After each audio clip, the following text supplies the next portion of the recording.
is July 4th, 1978, at my house in Tarzana, and that's my mother and father. My father already, like I said, had a stroke.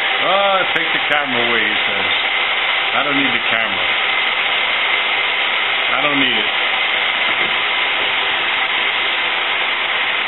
My mother's holding a binky. Must belong to Corey, I guess.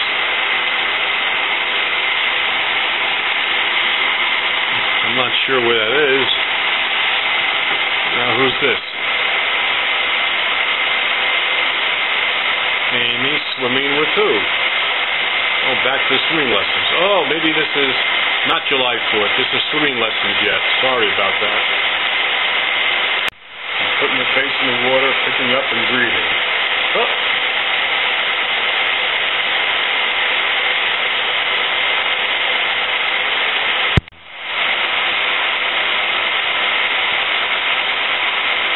Oh, there's little Corey. Whoa, into the water over her head. Again, Corey also never wiped the water from her eyes. Just got wet, and that was it. Never a problem.